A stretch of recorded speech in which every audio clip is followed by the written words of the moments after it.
The Confessions of Saint Augustine, Book 12, Chapter 1. My heart, O Lord, touched with the words of your holy scriptures, is much busied, and amid this poverty of my life. And therefore, most times is the poverty of human understanding copious in words, because inquiring has more to say than discovering, and demanding is longer than obtaining, and our hand that knocks has more work to do than our hand that receives. We hold the promise who shall make it null. If God be for us, who can be against us? Ask, and you shall have. Seek, and you shall find. Knock, and it shall be opened unto you. For every one that asks receives, and he that seeks finds, and to him that knocks shall it be opened. These be your own promises, and who need fear to be deceived when the truth promises? Chapter 2. The lowliness of my tongue confesses unto your highness that you made heaven and earth. This heaven which I see, and this earth that I tread upon, whence is this earth that I bear about me? You made it. But where is that heaven of heavens, O Lord, which we hear of in the words of the psalm? The heaven of heavens are the Lord's, but the earth has been given to the children of men.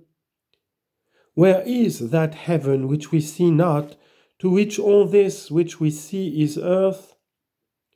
For this corporeal whole, not being wholly everywhere, has in such wise received its portion of beauty in these lower parts, whereof the lowest is this our earth.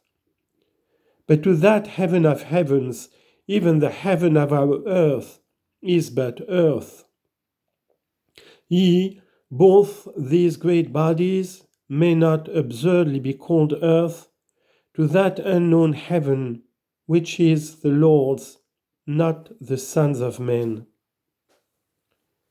Chapter 3. And now this earth was invisible and without form, and there was I know not what depth of abyss, upon which there was no light, because it had no shape.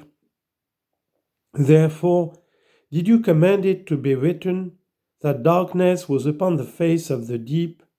What else than the absence of light? For had there been light, where should it have been but by being over all aloft and enlightening? Where then light was not, what was the presence of darkness but the absence of light? Darkness therefore was upon it, because light was not upon it, as where sound is not, there is silence. And what is it to have silence there, but to have no sound there? Have not you, O Lord, taught his soul, which confesses unto you? Have not you taught me, Lord, that before you formed and diversified this formless matter, there was nothing, neither color, nor figure, nor body, nor spirit? And yet not altogether nothing, for there was a certain formlessness without any beauty. Chapter 4. How then should it be called, that it might be in some measure conveyed to those of duller mind, but by some ordinary word? And what among all parts of the world can be found nearer to an absolute formlessness than earth and deep? For occupying the lowest stage, they are less beautiful than the other higher parts are, transparent all and shining.